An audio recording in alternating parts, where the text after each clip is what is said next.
Olá pessoal, como estão vocês? Espero que vocês estejam estudando, acompanhando aí o nosso livro História do Brasil para o Enem, né? Já disse que você pode adquirir lá pela Amazon e nos ajudar com o nosso projeto. E nós estamos hoje com a proposta de trabalhar algumas questões de Enem recentes, certo? Então vamos dar uma olhada. A primeira questão é uma questão do Enem 2017, tá certo? Então é uma questão sobre a Declaração dos Direitos do Homem e do Cidadão. Então olha o texto aqui, vamos dar uma olhada. É um texto de Fortes, O Iluminismo e os Reis Filósofos, da Brasiliense, de 81 ele foi adaptado. Então é um texto aqui de 4 linhas aproximadamente, e ele diz assim: fala-se muito nos dias de hoje em direitos do homem, tá certo? Então veja, isso é uma coisa hoje amplamente consagrada, né? Então nós temos aí os direitos do homem. Então vocês, por exemplo, na nossa Constituição nós temos direito a ir e vir, nós temos o direito à propriedade, nós temos o direito à liberdade de expressão, nós temos a ideia de igualdade entre os cidadãos aqui no Brasil. Então são mais ou menos direitos consagrados para democracias no mundo todo, tá certo? E o texto diz assim: pois bem, foi no século XVIII, então eu gosto sempre de fazer essa colocação. O século XVIII é o quê? 1701 até 1800, tá certo? Então, mais precisamente em 1789, que uma Assembleia Constituinte, que é uma Assembleia Constituinte? É quando você elege, escolhe pessoas para escrever uma Constituição. Então, o que é que você teve em 1789? Você deve se lembrar, a Revolução Francesa derrubou a monarquia, né, um Estado onde os direitos estavam praticamente à disposição apenas das classes mais altas, da nobreza, do rei, né, dos clérigos, né, dos padres, tá certo? Então o terceiro estado, que eram as pessoas humildes, o povão, não tinha direito a nada. Então, uma crise econômica enorme, eles derrubaram então o Luís XVI, mataram o rei, Maria Antonieta, etc. e tal. E aí instituíram uma república. Então, para organizar esse novo país, que viria com essas ideias do iluminismo, tá certo? Então foi preciso criar uma Assembleia Nacional Constituinte. E um dos documentos produzido por essa Assembleia em Paris foi a Declaração dos Direitos do Homem e do Cidadão, tá certo? Então essa declaração se impôs como necessária para um grupo de revolucionários, como já coloquei, por ter sido preparado por uma mudança no plano das ideias e das mentalidades, o iluminismo. Então o que foi o iluminismo? Um movimento filosófico, científico, cultural, né, que surgiu inicialmente no final do século XVII, com John Locke e outros filósofos na Inglaterra, impondo limites ao poder do Estado, ao poder do rei, né? Então contrapondo as ideias do absolutismo, que o rei tudo podia, então o rei concentrava todo o poder. Então aí você vai ter pessoas como Montesquieu, como Lavoisier, você vai ter pessoas como Diderot e outros, e a ideia da razão, da ciência, né, do equilíbrio entre o Estado e os direitos do cidadão. Então aqui nós estamos falando dos direitos do cidadão, certo? Então, correlacionando a questão diz as temporalidades históricas, o texto apresenta uma concepção de pensamento que tem como uma de suas bases então ele cita aqui 5 alternativas. Então veja bem, a Revolução Francesa vem com a ideia de quê? A ideia de igualdade, a ideia de fraternidade, a ideia de liberdade. Eram os 3 temas pregados pela Revolução Francesa. E você se lembra que a Revolução Francesa vai ecoar no mundo todo. Então vai influenciar no plano das ideias, através do iluminismo, todos os movimentos. Então aqui no Brasil a gente já falou disso em aulas anteriores, os movimentos de contestação ao Pacto Colonial, como a Inconfidência Mineira, a Conjuração Baiana, a Revolução Pernambucana de 1817, todos esses movimentos tinham nas suas origens aí as ideias do iluminismo, né? Menos influente foi na questão da Inconfidência Mineira, porque são contemporâneos, são do mesmo ano, né? 1789, mas o iluminismo está na base desses movimentos aí. Então veja bem, ele oferece essas alternativas aqui. Alternativa A modernização da educação escolar. Não, então isso não estava no âmbito desse movimento aqui, tá? A atualização da disciplina moral cristã. Não, aqui vem a racionalidade. Então a igreja, inclusive, perde espaço aqui dentro dessa nova sociedade. Não vai ter o peso que tinha durante a monarquia, onde o rei era escolhido pela vontade de Deus, era abençoado pelo Papa. Então, quando o Papa não colocava a mão na cabeça do rei, esse rei não era aceito, né? Divulgação de costumes aristocráticos. Pelo contrário, a Revolução Francesa é um movimento onde você vai ter a ideia do povão comandando, tanto é que acabou dando errado. Socialização do conhecimento científico. Veja, aqui é o seguinte, o iluminismo está associado ao racionalismo e ao cientificismo, mas a questão do direito aqui do homem, os direitos do homem, a ideia de igualdade não está aqui. Então nós vamos ver aqui, ó, a letra E, universalização do princípio da igualdade civil, ou seja, todos são iguais perante a lei. Então isso é uma cláusula que derivou em todas as constituições dos países modernos, e tem essa ideia da igualdade perante a lei, inclusive aqui na nossa Constituição de 1988, ok? Tranquilo? Vamos para a próxima questão. A próxima questão é do Enem 2016, tá certo? Então tem a ver com o que a gente estudou. Olha aqui, ó. O que ocorreu na Bahia de 1798? Qual é o movimento que aconteceu na Bahia em 1798? Você lembra? Né? Você pode até associar, eu faço esse trocadilho, que a Inconfidência Mineira é 89 e a Conjuração Baiana, a Revolta dos Alfaiates, é 98. Então ele diz assim o texto. Veja que essa questão aqui é um pouco diferente, que ela não tem, como na questão anterior, um texto associado aqui, ela já vem diretamente à questão, né? O que ocorreu na Bahia de 1798, ao contrário das outras situações de contestação política na América Portuguesa, é que o projeto que lhe era subjacente não tocou somente na condição ou instrumento da integração subordinada das colônias no Império Luso. Dessa feita, ao contrário do que se deu em Minas Gerais, 1789, a sedição, a revolta, né, avançou sob a sua decorrência. Ou seja, veja bem, aqui o que é que a gente está vendo aqui? É um texto de Jean Pimenta, né? Peças de um mosaico, viagem incompleta à experiência brasileira.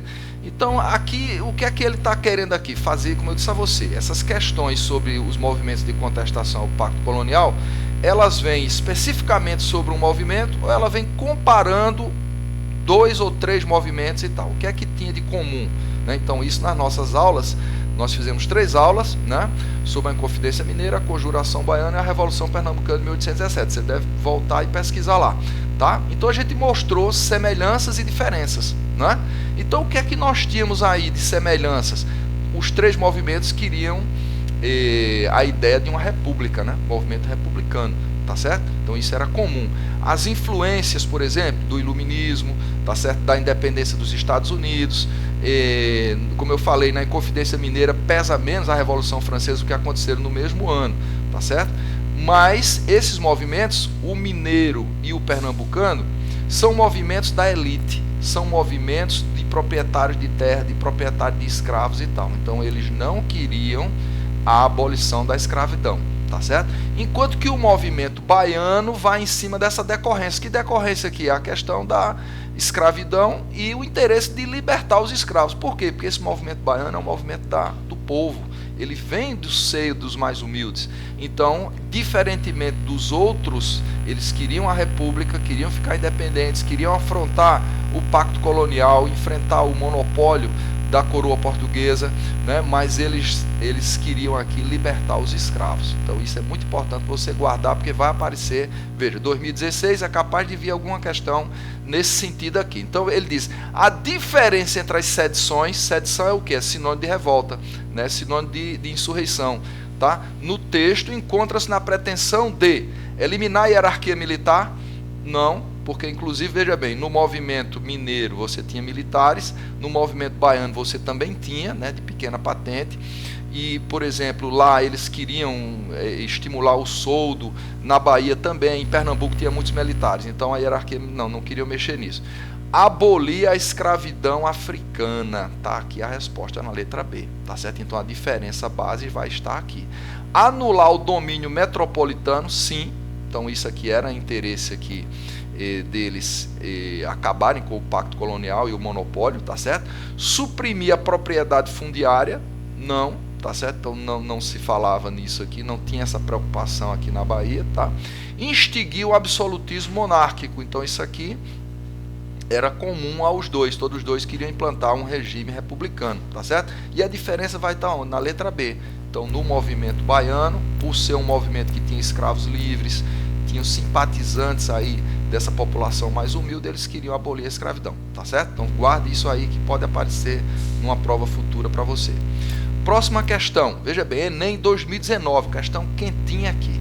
Então, essa questão aqui também não é específica de Brasil, mas você tem que entender esse contexto para resolver as questões de Brasil. Então, ele apresenta dois textos, tá? Então, fica ligado que é um tipo, ó, sempre aparece questões desse tipo. Dá dois textos, dois autores diferentes, às vezes ponto de vista diferente, e pede para você analisar, comparar, né, buscar semelhanças e desse tipo. Então, o texto 1 diz assim, é o texto de Anderson e Deyon, mercantilismo, né? Então, quem lembra o que era o mercantilismo aí? Mercantilismo era a política econômica do Estado absolutista, política econômica do Estado nacional. Esse mercantilismo se baseava em quê? Monopólio comercial, tá certo? Monopólio por parte da coroa e dos comerciantes portugueses, a ideia do metalismo, valorização da busca pela prata, pelo ouro, tá certo? A questão do protecionismo, então eu fecho meus portos, eu quero vender e não quero receber produtos dos demais, eu quero ter uma balança comercial favorável, eu quero exportar mais do que importar menos. Então, são princípios aqui que regem essa ideia do Estado absolutista e da sua política econômica, que é o mercantilismo. Então o texto diz assim, ó, a centralização econômica, o protecionismo e a expansão ultramarina engrandeceram o Estado. Não é isso? Então veja bem, o Estado Nacional faz uma aliança com a burguesia, faz a expansão, ocupa terras fora do seu território original, tá certo?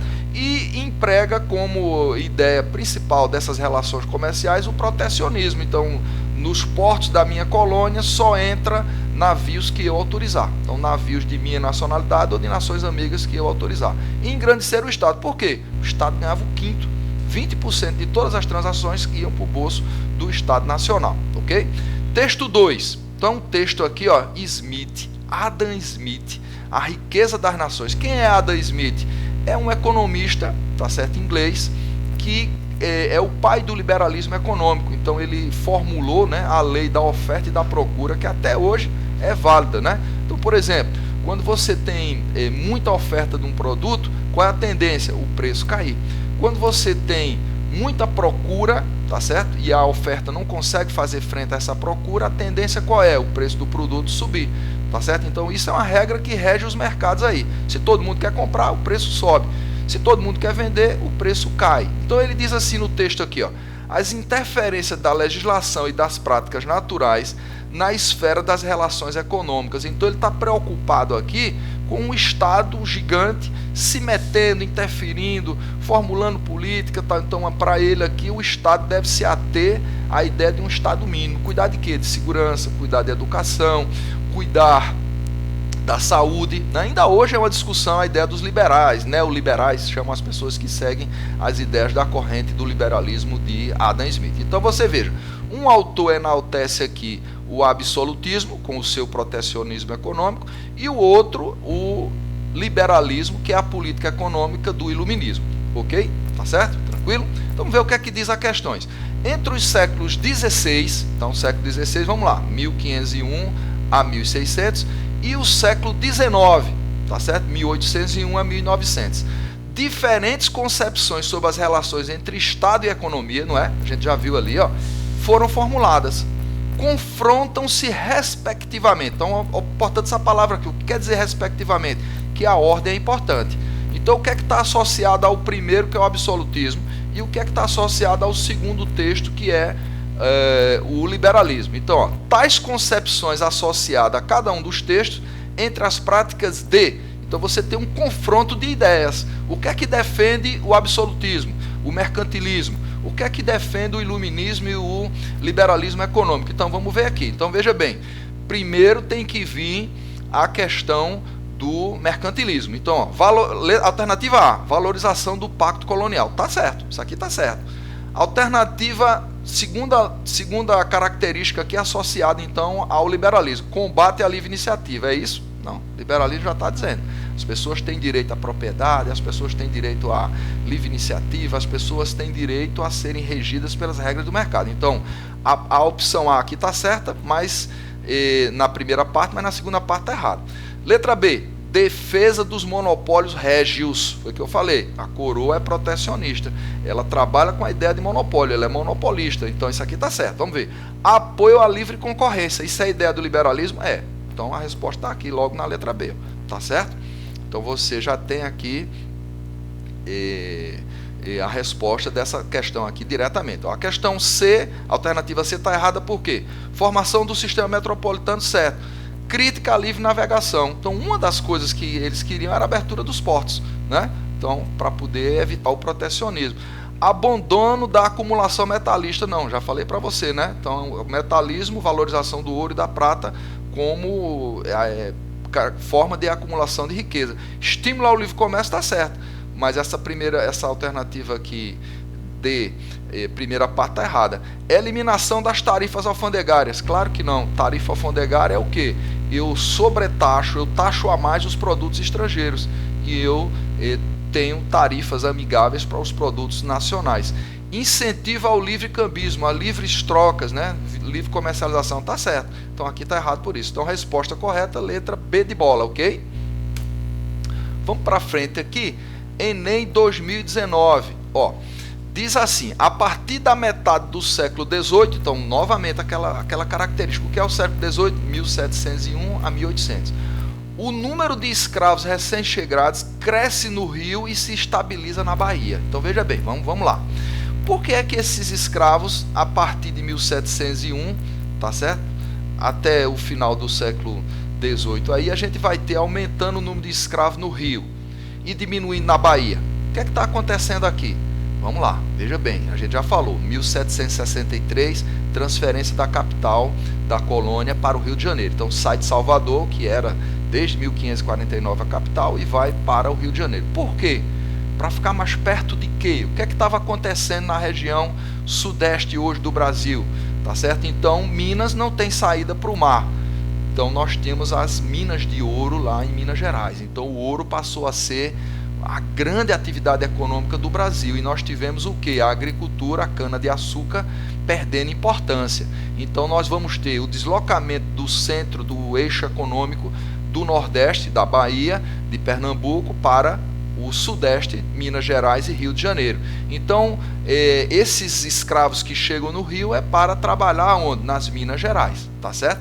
Nenhum lugar civil, o texto diz ainda, ó, tão bem a recepção de escravo quanto o Rio de Janeiro. Por quê? Então você tem ali a Estrada Real, que é uma estrada que liga a região de Vila Rica, a região onde se extraiu o ouro, até o porto do Rio de Janeiro, que escoava essa riqueza para Portugal, tá certo? Então o tamanho real da escravidão, então é natural. Então inclusive quem estava operando a cana-de-açúcar, plantando cana e produzindo açúcar, quando viu esse preço cair com a concorrência holandesa nas Antilhas, com a concorrência do açúcar de beterraba que foi inventado na Europa, então automaticamente o que essas pessoas fizeram? Não vou mais ganhar dinheiro, então eu tenho aqui capital na forma de escravo, na forma de dinheiro, eu vou deslocar para onde interessa. Então você deslocou internamente, quando não tinha mais como deslocar, teve que trazer escravos para que eles pudessem trabalhar na lavoura, então, aliás, na exploração do metal. Então diz assim, na matéria o jornalista informa uma mudança na dinâmica do tráfico atlântico, que está relacionada à seguinte atividade. Então a gente falou, quais eram as atividades econômicas aí no Brasil colônia, as principais.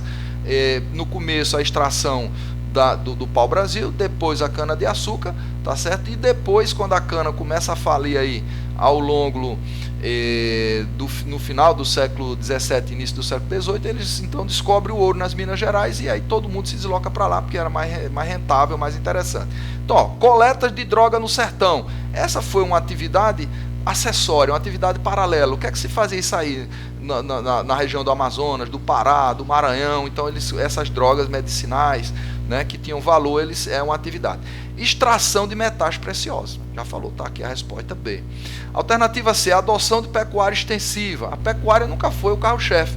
Pecuária, por exemplo, no Brasil se destacava onde? No Rio Grande do Sul, a produção da carne de charque, carne de sol e couro, tá certo? E no Nordeste aqui, tá certo? Notadamente no sertão nordestino. Por que não ficou no litoral? Inclusive é objeto de um alvará régio proibindo a criação.